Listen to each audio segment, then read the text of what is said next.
Hello everyone, আসসালামু আলাইকুম। সকলে কেমন আছেন? আমি অনেক অনেক ভালো আছি। এই সুজুকি 250 সিসির ইঞ্জিনের কালারটা জোস একটা কালার।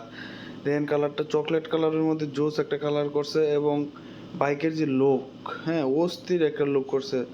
এই বাইকটা যার যার পছন্দ হয় তারা সকলেই কমেন্টে জানাবেন। আর এই বাইকের মধ্যে আছে ডুয়েল চ্যানেল এবিএস, এবং আছে এলইডি হেডলাইট। মানে এটা টপ স্পিডও আপনার 156 টপ স্পিড, আপনি মাইলেজও ভালো পাবেন। হাইওয়েতে 46 মাইলেজ পাবেন। এই বাইকটা দেখার পর চোখ ফেরানোর মতো না। যার যার এই বাইকটা পছন্দ হয় সকলেই একটু কমেন্ট করে জানিয়ে দেবেন কার কোন জায়গায় এটা পছন্দ হয়েছে বাইকের, আর বাইকটা কে কে নিতে চান। আমি কিন্তু চোখ বন্ধ করে এই বাইকটা নিতে চাইবো। যে পরিমাণ অত্যাধুনিক টেকনোলজি বাইকটাতে ব্যবহার করা হয়েছে। ধন্যবাদ সকলকে, ভালো থাকবেন সকলেই। আল্লাহ হাফেজ।